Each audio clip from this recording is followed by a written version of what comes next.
I recently sat down with my friend Scott Lindsay, executive director at Logos, about not one, not two, but 3 new features in Logos that are going to blow your mind. So buckle in. I hope you enjoy it. Let's go. What I'm about to show you is AI, but it's AI in Logos locked down, meaning it's not connected to the internet. It's wrapped around real content. So not random blog posts, not robots. It's real scholarship, real commentaries, Bible dictionaries, and so on and so forth. I mean, you have AI for the Bible as well. So in review, if I type the word Trinity, which we know the word Trinity is not in the Bible, the doctrine is, but the word is not.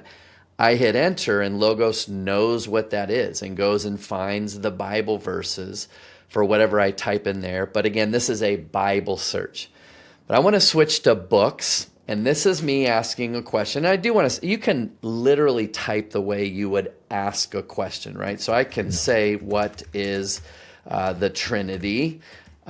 Hit enter. Again, I'm now in the books search. And what Logos just did in a matter of seconds is just read hundreds of solid theological books again. So I've got Baker Encyclopedia. I mean, there's the OG of apologetics, Norm Geisler. And yes, I could click the link and there's 5, 6, 7, 8 pages of brilliance from Dr. Norm Geisler. I can click another link. There's Lexham. I can click another link. There's Holman Illustrated Bible Dictionary. Now, I do want to point this out. Summarize, meaning when you click that button, will literally summarize those pages of information into a couple paragraphs. So this saves me a lot of time because sometimes I just have a quick question. I just need a quick answer. I don't have time right now to read 8 pages of Geisler. I mean, if you have the time, absolutely read Geisler. But I love the summarize feature because sometimes, again, I just need a really good answer quickly. And again, that's on your phone. So all this AI searching is now on the Logos mobile app.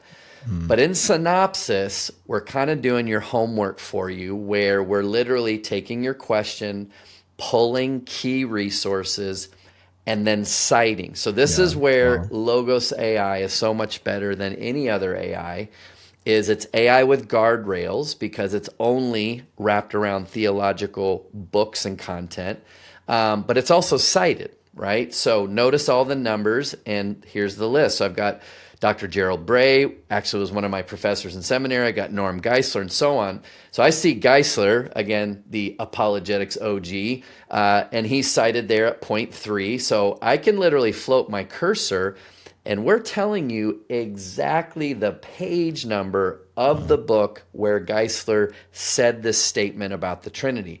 So again, this is precision AI. So no more anxiety when you might be using ChatGPT because, again, you just don't know where this came from. So again, this is a much better place to go to for theological questions and so on. So you have that now, but here's the new feature. I want you to notice in the corner now is a new button here called Continue to Study Assistant. So I'm going to click that.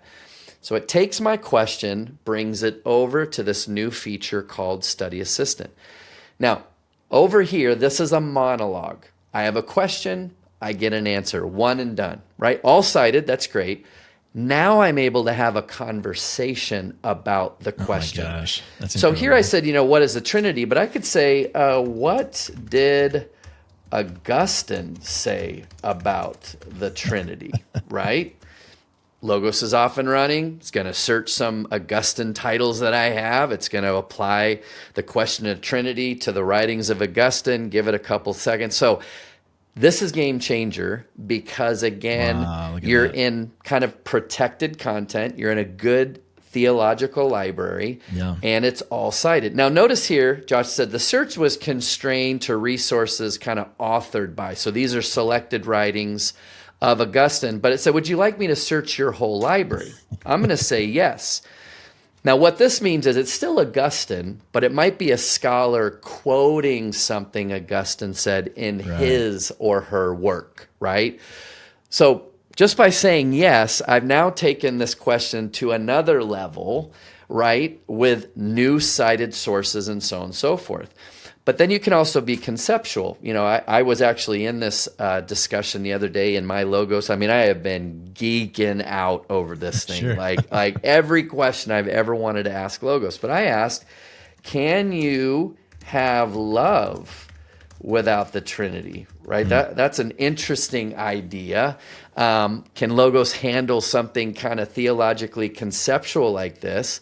Give it a couple seconds, and the results are amazing. I mean, no, we cannot understand love without the Trinity. Wow. And read the reasons why. Jonathan Edwards noted the biblical declaration that God is love actually implies multiple persons in the deity because God necessitates an internal and necessary object. So there we go. That's the reason why. And you got to have three because you can get selfish with two, right? So, I mean, really neat idea that you could play with again because of this new tool called Study Assistant. Scott's about to show you the newest amazing tool in Logos, but first, I want to let you know that I've got a free 60-day trial of Logos Bible software for you, plus the Dr. Josh Morgan study bundle. I had so much fun working with the Logos team, curating some of the best books out there on Christian growth that I know you're going to love. Now, I'm about to show you and your audience a tool that's not out yet, but I thought, hey, let's just up the game on what this tool can do. So right now, I want you to notice that Study Assistant, click new, ask a new question, okay? But what's coming next month will be a new little feature. It'll be a little box right here. So let me kind of take you to something that nobody else has seen yet. But it's a new recent button, which would allow you, when you click it, to see a history of all the questions you've asked. Okay? Nice. Yeah, so that's nice. right now, if you download Logos, you have Study Assistant right now. Every question you ask will next month show up. So you don't have to worry about all the questions. They will show up here. Oh, cool. But that little button will appear. And so look at one of the conversations I had recently with this new Study Assistant about the Gnostic Gospels. So I just started. Again, you just simply type down here the question you have. Why were the Gnostic Gospels left out of the Bible? Great answer, all cited. I said, what are the Gnostic Gospels? The Da Vinci Code kind of made them very popular. People thinking, oh, there's books left out of the Bible. No, right? Can you list them? I then asked. Look at this list. Now, it's a little bug. We'll have it fixed by next month. It should say 1, 2, 3, 4. So sorry about that. But it did list, because I asked, can you list this? There's additional notable Gnostic texts and so on. I said, which ones were most popular? There we go. I said, did the early church fathers quote the Gnostic Gospels? Now, the early church fathers did, but only to say they're heretical, pretty much, because they did reject the Gnostic texts, right? And then look what I did, Josh. After having this amazing conversation about the Gnostic Gospels, I asked, can you summarize this for my men's Bible study? Oh, wow. Boom. So I'm doing this quite a bit. I'll have a lengthy discussion with Logos about an idea or anything. And then at the end, I go, summarize that into 3 points for my Wednesday night Bible study. Oh, my gosh. And boom, it does it. So anybody that's watching that teaches, you can have a lengthy discussion about anything and then say, give me 3 sermon points about this conversation. Wow, yeah. Boom. There you go. Okay. So this is the new tool in Logos called Study Assistant. And with that, I thought we'd have a little fun and maybe start a conversation with a question that you might have. So give me a question that you might have for the new Study Assistant in Logos. Yeah, I can tell you a conversation happening in the comments of a recent video I did about essentially the legitimacy of the New Testament. The question specifically revolved around the council that put it all together. So how was the New Testament put together? Okay. So how was the New Testament put together? Again, I love the fact that I can just talk the way I talk, right? So hit enter now, and Logos is off and running. And again, the amount of work that Logos is doing. And then I want to point something out here once we get this result. This is my library. And I know we created a bundle for you, which I would highly encourage those to take a look at because it's incredibly valuable for the small price. Yeah. But that would be the library that you kind of are in, right? And even at the lowest level of Logos with the subscription, it's still like a $3,000-$4,000 theological library, right? So it's a massive theological library. Yeah. But I want you to notice, Josh, down at the bottom, that I do have an option to say all books, okay? So sometimes, look what I'm going to do. I'm going to take the same question, and I'm going to copy and paste it. But this time I'm going to say, I want Logos to address this question in the 300,000 books that we have available. Wow. Now, the advantage of your books is you have access to all of these. So I can click, open, read the whole. I mean, I literally own the books we see on the screen because it's part of, again, my library. But sometimes I want to see what else is out there, again, still guarded because it's part of the Logos family of resources, if you will. Yeah. But it will change the depth sometimes of the answer because now I have much more to pull from, right? So sometimes I'll ask the same question twice. I'll see what my library says and then see, again, what is available. But let's continue the discussion. You know, one of the things I hear is, did a council choose the books in the Bible, right? So hit enter. And the other nice thing, I didn't misspell any words, but, you know, I don't ever really look up. I just hit typing, and Logos has been amazing at fixing my... Figuring it out. Oh, yeah, all the time. But here's an answer about, you know, no, really a council did not select the books of the Bible. It's more what was already recognized. But, you know, you can have a lengthy conversation about the Old Testament canon, the New Testament canon. You could look at manuscripts and what's a codex. And so, again, the new feature in Logos is the ability to click new and start just about any conversation that you want to have with your theological library. Man. And what's coming next month is the ability to see all the conversations that you've started, right? Yeah, go back and keep them going. And literally on my personal Logos account, I already have 50 conversations going. And, you know, it's just been great because the other night I had to run to the grocery store, grab milk or whatever. I thought of another question for a conversation. So I'm like now thinking all the time, like, what would be another thing I could ask of that particular conversation? Yeah. And again, this will also be a feature on your mobile device next month as well. So that's the new study assistant. But let me show you the other new tool in Logos, and it's now part of Factbook. Oh, okay. And I think it's a good segue to show Study Assistant to kind of set up what I'm going to show you next. Study Assistant assumes that you know enough to ask a good question, right? Oh, I see, yeah. The fact that you even knew to ask how was the books that, I mean, you kind of have an understanding of how the Bible came together and so on. Searching in Study Assistant is when I have a question. But when I want to sit down with a book of the Bible or a topic, Factbook right here is absolutely the best tool. So for example, if I jump in here and type in Romans 1, I'm going to select the whole chapter. The amount of information that Factbook all the research it did for me is really shocking. I mean, in 1 second, Logos literally did 50, 60 pages of research literally in a nanosecond. Now, I do want to point out that there's lenses. I could look at Romans 1 more from a biblical lens. I could go to my library. I could look at a theological lens where we're now going to kind of pull the theology out. So again, how geeky do you want to get with the text? Now, I'm going to leave it at all because here is the new feature I wanted to show. And I do want you to imagine someone new to a new Christian, okay? Going to Romans 1 for the first time.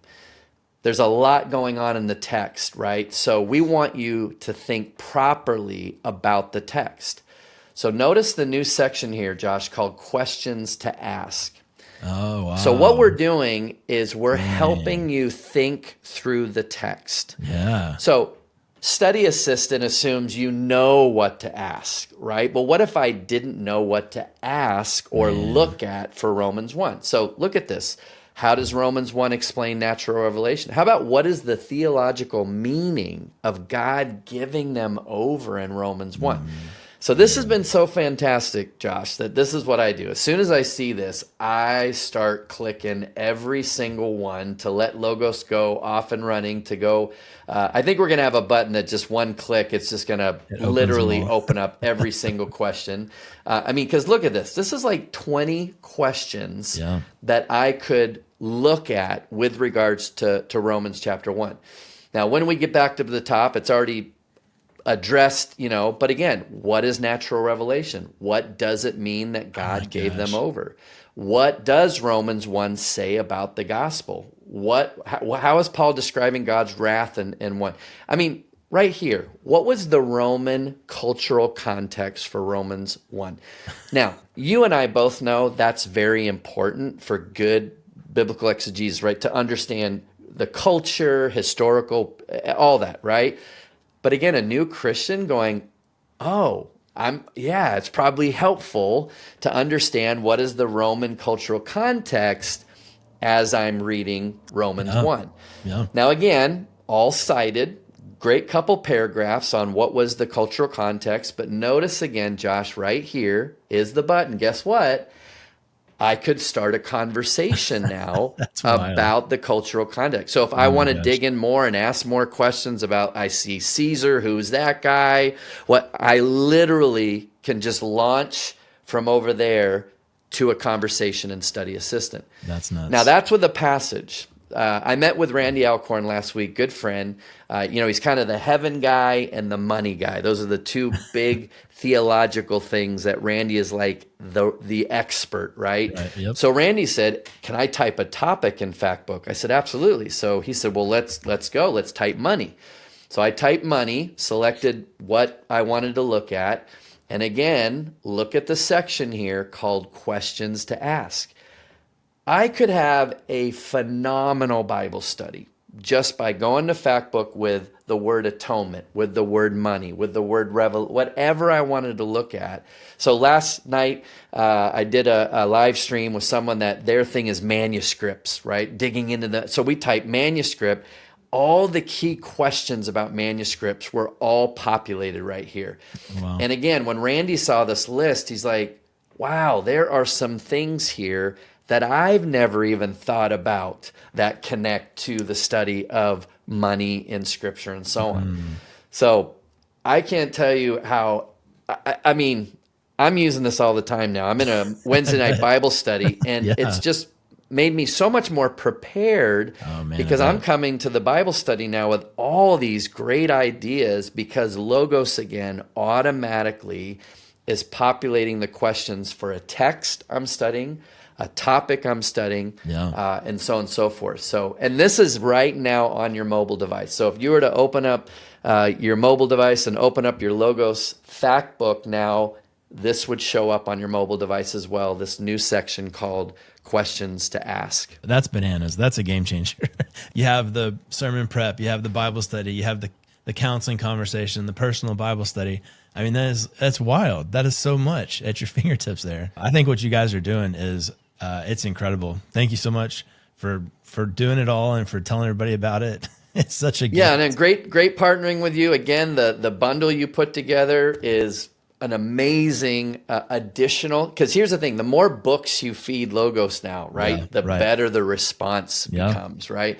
My son, who's in seminary right now, he's like, Dad, I want every book Logos has, every book, right? Yeah. Where, a year ago, I wouldn't have wanted every book, because I just would have never found anything. So that's the one benefit of AI, is the smart intelligence, but in Logos wrapped around good sources, That's right? so powerful. To Yeah. give you the answer that you're looking for. So great partnering with you. I'm excited about sharing this with your audience, and I know that this will forever change the way they study the Bible. I'm telling you, these features are incredible. I've been playing around with them and they are Bible study game changers. Now, Scott said something that really stuck with me during our time together about how so many people have good questions about God, but they end up going down the wrong path with the wrong sources. They get this bad answer that pulls them away from Jesus. It reminded me of this interview that I watched recently with Grylls. That might sound